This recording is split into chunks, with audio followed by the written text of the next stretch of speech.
Você já precisou lidar com retries ou timeouts dentro do seu front-end que acabavam replicando as chamadas para sua API?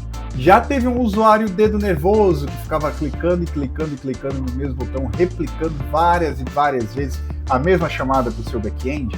E se trabalha com mensageria, já precisou correr às pressas para corrigir um código que não lidava com mensagens duplicadas? Então esse vídeo aqui é para você. Hoje a gente vai ver como tratar essas chamadas duplicadas dentro de uma API ou de um back-end através do conceito de idempotência. Então já prepara o seu script para tratar os dados duplicados no banco de produção, que o vídeo já vai começar. Olá, devs! Eu sou Bernardo Lobato e hoje a gente vai falar desse tema que eu tenho certeza muitos de vocês já aplicam até intuitivamente, mas aqui a gente vai entender, conceituar e detalhar, que é a idempotência. Qual a maneira correta de eu lidar com a chamada duplicada dentro do meu back-end? Existe padronização para esse tipo de situação? Será que aí no seu sistema você está lidando com isso do jeito correto? Vamos começar a entender então com um exemplo. Imagine um endpoint chamado /pagamentos, que é um post ali no protocolo REST. O cliente chama esse endpoint, processa internamente o pagamento, cobra o cliente na instituição financeira e grava no banco. Mas o cliente ali com seu 4G, com seu 5G ou com seu 3G tem uma internet muito instável e na hora de receber o retorno da solicitação, a internet fica lenta e ele acaba recebendo um timeout. Esse aplicativo, muito bem programado, tem uma política de retry e acaba tentando fazer novamente a mesma chamada. E o fluxo acaba ocorrendo dessa vez sem inconveniências. O cliente funcionou, o endpoint funcionou, a API de pagamentos funcionou, o registro foi cobrado do cliente e o cliente recebeu uma resposta satisfatória.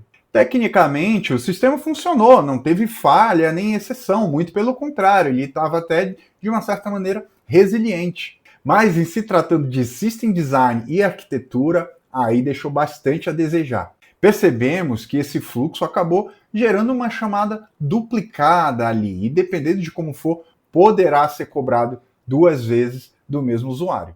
Agora vamos para um novo exemplo, dessa vez um pouquinho mais simples. A gente tem um post ali no /usuários /confirmar e-mail, que funciona como um endpoint onde um token é gerado e enviado o e-mail para ser digitado ali no front-end ou no aplicativo para confirmar que aquele e-mail pertence de fato àquela pessoa. Um dedinho nervoso novamente, clica no botão várias e várias vezes, aguardando o envio do token. Nesse caso, o back-end não está tão bem construído assim e acaba gerando esse token várias e várias vezes, o que acaba sempre invalidando o token anterior. E isso causa um efeito colateral bem complicado ali para o usuário final. Agora pensamos numa geração de relatório em que faz várias queries e junta tudo num PDF. Esse relatório demora um pouquinho de tempo ali para ser gerado. Caso várias requisições cheguem, pode até travar o nosso banco se a gente não lida com a duplicidade de uma forma satisfatória. O que esses três exemplos que eu citei aqui têm em comum? Primeiro, eles assumem que a chamada vai acontecer uma única vez. Para quem trabalha com ambiente produtivo e principalmente com sistemas distribuídos, sabe que isso nunca é verdade. A gente não pode ter isso como verdade. O segundo ponto em comum é que essas três funcionalidades acabam gerando efeitos colaterais indesejáveis para dentro do nosso sistema. Com isso exposto, agora podemos começar a falar sobre idempotência, que é o termo geral que a gente vai estudar aqui para tratamento dessas duplicidades no nosso sistema. O termo idempotência vem da matemática, mais especificamente da álgebra abstrata. Lá, uma operação idempotente é aquela que, não importa quantas vezes você aplique com as mesmas entradas, o resultado final é sempre o mesmo. Eu posso brevemente citar alguns exemplos da vida real que falam sobre idempotência, como o botão do elevador, né? Não importa quantas vezes a gente aperte para descer ou para subir, o comportamento esperado é o mesmo. Aqueles grandes botões vermelhos de emergência, né, que a gente tem em máquinas industriais, não importa o que aconteça, um stop é um stop. E nas APIs, o efeito precisa ser exatamente o mesmo. Não importa quantas vezes eu faça aquela chamada duplicada, o meu sistema não pode quebrar e, principalmente, não pode gerar efeitos colaterais indesejados. Não importa quantas vezes eu clique em gerar um token novo naquela dada janela de tempo, Esse deve ser gerado apenas uma vez. Não importa quantas vezes eu clique no tal botão de relatório, este deve ser gerado apenas uma vez, baseado nas regras. Ficou claro até aqui, gente? A partir de agora, então, vamos tentar entender como aplicar esse conceito dentro da nossa API e dentro dos nossos endpoints. Tendo tudo isso em mente, eu acho que o primeiro passo que a gente precisa ter para tratar essas mensagens duplicadas é simplesmente entender quando que uma chamada, quando que uma mensagem é duplicada. Porque eu também não quero que duas chamadas diferentes que precisam ter comportamentos diferentes gerem o mesmo comportamento. E para isso existem algumas possibilidades, tá bom? Aqui nesse vídeo eu vou falar de duas dessas possibilidades: a identidade lógica e a chave de idempotência. Identidade lógica é quando garantimos a unicidade da transação através de campos ali do próprio negócio. Por exemplo, campos como e-mail, data hora de solicitação e outros também podem ajudar a identificar uma transação de envio de links de e-mail, né, de uma maneira única. Portanto, se eu tenho uma regra de negócio que eu vou gerar um token no máximo a cada 5 minutos e eu passo na minha chamada um e-mail, uma data hora e eu tenho guardado a última data hora que esse token foi gerado, através da minha regra de negócio eu posso impedir a geração de um novo token. Assim, quando uma nova requisição chega, o meu back-end pode primeiro fazer uma consulta no banco de dados com essas regras. Dessa maneira, garantir que ou esse token precisa ser gerado, ou eu já vou me aproveitar de um token que já existe. E aí eu posso devolver esse token que já existe, ou simplesmente ignorar essa chamada. O importante aqui é que eu garanto que aquele mesmo link que satisfaz as minhas regras de negócio seja utilizado naquele momento. O mesmo pode acontecer em chamadas com retry para um cadastro de usuário, por exemplo. Eu posso ter regras de negócio que entendem que um cadastro de usuário é único quando tem o mesmo e-mail, ou quando tem o mesmo CPF, ou quando tem um conjunto de dados que possuem o mesmo valor, então a gente entende aquilo ali como um registro único. Mas a ideia aqui é exatamente essa, é usar dados do próprio domínio, dados do próprio negócio para identificar quando uma operação é duplicada ou não, quando uma transação é única ou não, ou é uma nova transação. Essa estratégia tem algumas vantagens, né? Normalmente ela é relativamente simples de se implementar, normalmente é bem intuitiva, né? E já que são campos do próprio domínio da aplicação que já estão mapeados no nosso sistema, muito pouca mudança ou até nenhuma mudança no meu domínio vai acontecer. E tecnicamente, ali na última etapa da minha aplicação, quando eu estiver persistindo aquelas informações, eu posso garantir que aquela transação, que aquele dado é único, através de índices únicos no banco de dados, que eu crio através de constraints. A grande desvantagem desse modelo, ao meu ver, também é o fato ali de fazer parte de campos do próprio domínio.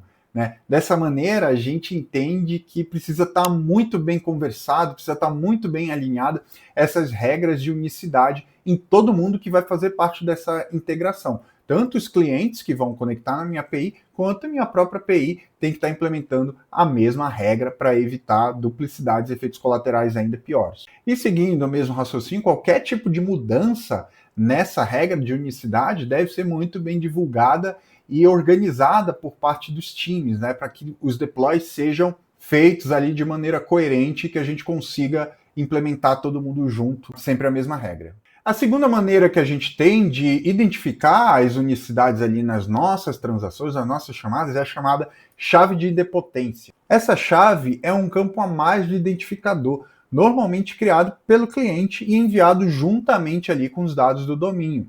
Hoje em dia, normalmente, esse tipo de estratégia é utilizada em APIs de pagamentos ou qualquer tipo de APIs públicas e integrações externas. Dessa forma, diferentemente da identificação lógica, aqui a gente fica mais independente do payload que é enviado dentro da nossa chamada. Acaba sendo uma excelente alternativa ali no caso de retries automáticos por quaisquer erros ali no servidor. Vamos complementar, então, aquele primeiro exemplo que a gente viu sobre pagamentos. Antes de enviar os dados para processamento do pagamento, o client ou aplicativo ou front-end gera uma chave que pode ter ali suas próprias regras de unicidade, tá bom? Nesse exemplo a gente vai usar um ID, mas pode seguir ali outros formatos de identificação.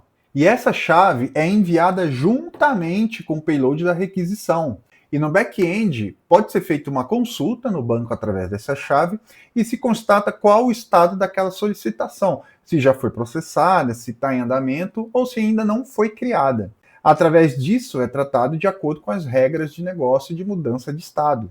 A grande vantagem dessa estratégia é ter um identificador facilmente discernível dentro da minha transação e não depende de campos de domínio. Logo, não exige tanto alinhamento de negócio e regras de desambiguação, como a identidade lógica exige. Portanto, pode ser que seja até um pouquinho mais simples de se implementar. Aqui eu só queria colocar uma pulguinha atrás da orelha em vocês, que é o caso de que, se eu vou utilizar essa chave de idempotência, eu preciso obrigatoriamente me dispor ali de um tipo de storage, né, ou de algum banco de dados um pouquinho mais persistente, que salve essa chave de idempotência para o caso de eu precisar reenviar ela por quaisquer motivos. Não adianta muito eu criar uma chave de idempotência e perder o acesso a ela quando eu for fazer a segunda chamada. Concorda?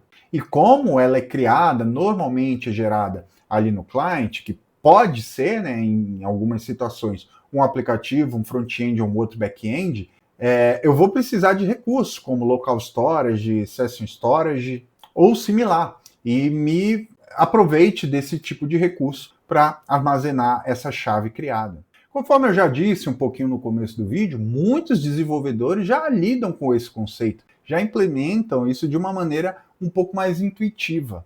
Então, a partir daí, eu vou tentar listar aqui algumas situações em que a aplicação de idempotência pode ser essencial, desejável ou até, às vezes, um caso de over-engineering. Quando eu considero que a idempotência ela é obrigatória. Primeiro ponto, quando há efeitos colaterais relevantes, quando eu não garanto a unicidade. Isso seria em casos de cobrança, criação de pedido, envio de e-mail, alteração de saldo, disparo de novos eventos, etc, etc, etc. Se essa repetição causa prejuízo ou caos, a idempotência é obrigatória. Quando envolve situações financeiras, contratuais ou até de confiança, como pagamentos, no caso Pix ou cartão de crédito, questão de faturamentos, emissão de nota fiscal, integração B2B. Aqui a gente precisa entender a idempotência como uma feature, é requisito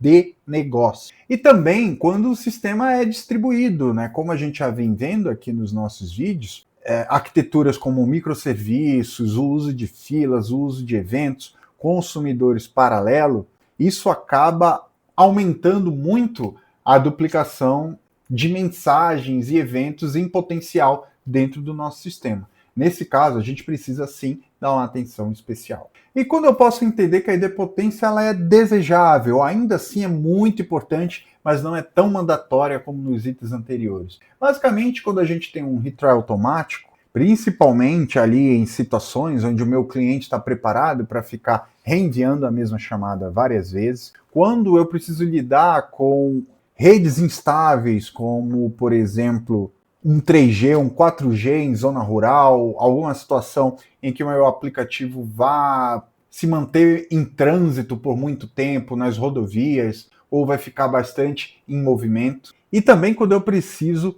garantir estado. Como assim? Aquelas situações que eu comentei, uma confirmação de e-mail, uma ativação de conta, finalização de pedido, cancelamento de assinaturas, etc, etc, etc. Aqui a intenção é, se o estado é final, não pode ter repetição.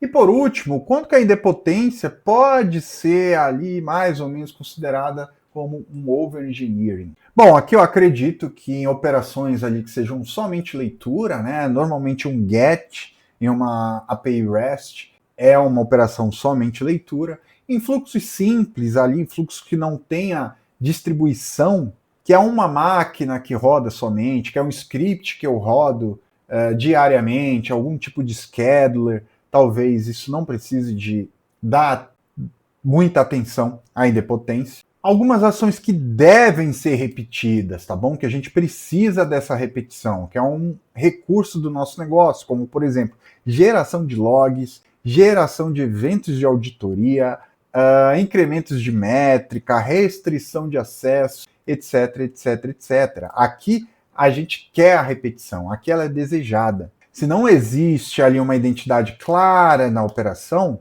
você pode estar criando complexidade sem domínio. E quando o custo supera o risco, né? Quando o custo ali é muito alto para um pouco benefício. Já vimos aqui que a idempotência precisa de storage, de locks, de lógica, de implementações, de mudança no domínio, provavelmente. Portanto, se o impacto de duplicar é baixo, talvez o risco possa ser aceitável. Falando um pouquinho de REST, tem bastante material aí pela internet falando sobre a idempotência em APIs REST.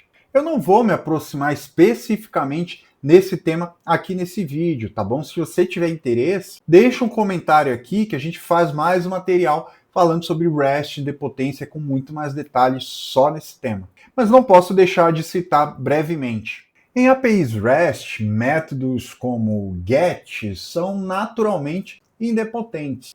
Métodos como put ou delete são normalmente idempotentes. Aqui a gente não pode garantir. E o post normalmente é não idempotente. Mas depende. Depende da minha regra, depende de tudo isso que a gente vem falando até agora, tá bom? E mais uma vez, gente, isso aqui não é escrito em pedra, tá bom? Se você tem situações que fogem um pouquinho disso que foi mostrado, como, por exemplo, uma situação em que um GET gera um efeito colateral, pode colocar aqui nos comentários, vamos entender certinho, e assim a gente consegue caminhar e evoluir todo mundo junto. Mas é isso, gente, eu acho que a ideia central que eu queria trazer aqui nesse material é o entendimento de que as chamadas duplicadas, elas não são exceção, pelo contrário, elas são a regra, principalmente se a gente lida com sistemas distribuídos e ambiente produtivo. Chamadas vão ser duplicadas por retry, por timeout, por internet instável, por algum serviço que falhou, por comportamento humano.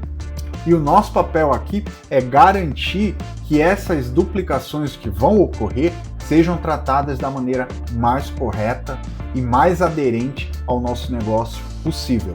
Esse entendimento, ele é uma decisão de arquitetura, é uma decisão de design, que nasce já no entendimento do domínio e dos efeitos colaterais que aquelas operações podem gerar no nosso sistema. Mas a independência também tem mais custo, tem mais desenvolvimento, mais lógica, mais armazenamento, mais estratégias de identificação, e é exatamente por isso que ela também não deve ser aplicada cegamente dentro da nossa arquitetura. Aqui no frigir dos ovos, garantir a idempotência é garantir que o estado da sua entidade, o estado da sua aplicação, só mude quando ele tem que ser mudado de verdade. Mas é isso, gente. O vídeo de hoje é isso aqui. Gostou do material? Peço novamente que deixe seu like, comenta aqui embaixo para a gente enriquecer essa discussão. Compartilhe esse vídeo aqui com o seu time, com o seu Tech Lead e ajuda a gente aqui a crescer cada vez mais o canal. Mas se você já conhecia esse conceito, aplicava de maneira intuitiva ou já precisou lidar com algumas dessas situações que eu citei aqui no vídeo, comenta aqui com a gente, tá bom? Mais uma vez, obrigado pela sua audiência e a gente se vê no próximo vídeo.